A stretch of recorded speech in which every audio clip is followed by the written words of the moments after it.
Brexit, le Royaume-Uni devra ajouter 1,3 milliard d'euros au budget 2019 de l'UE.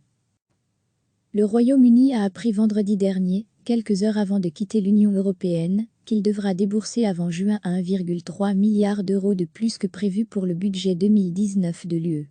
Ce montant émane de la révision annuelle des contributions nationales sur base de l'évolution du produit intérieur brut, PIB, et des recettes TVA des États membres.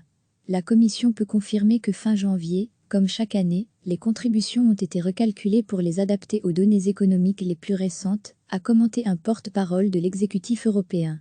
Procédure de routine, insiste-t-il, c'est une pure coïncidence que l'annonce ait été faite à quelques heures du Brexit. Parfois des États récupèrent de l'argent, ce fut le cas pour le Royaume-Uni en 2017 et 2018, parfois ils doivent en ajouter.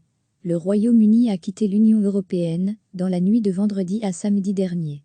Une période de transition court, jusqu'au 31 décembre, pendant laquelle peu de choses changent à part que le pays a perdu sa place dans les instances décisionnelles de l'UE.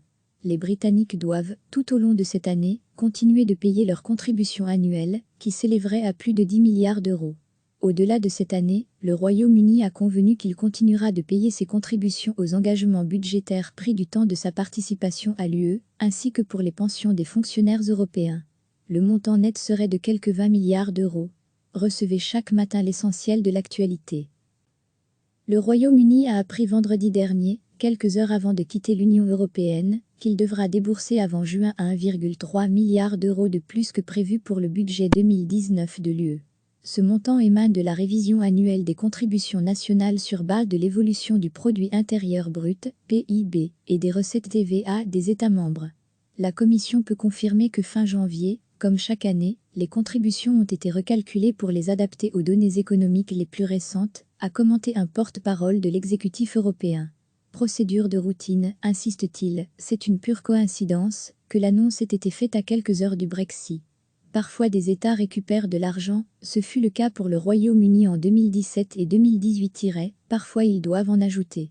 Le Royaume-Uni a quitté l'Union européenne dans la nuit de vendredi à samedi dernier. Une période de transition court, jusqu'au 31 décembre, pendant laquelle peu de choses changent à part que le pays a perdu sa place dans les instances décisionnelles de l'UE. Les Britanniques doivent, tout au long de cette année, continuer de payer leurs contributions annuelles, qui s'élèveraient à plus de 10 milliards d'euros.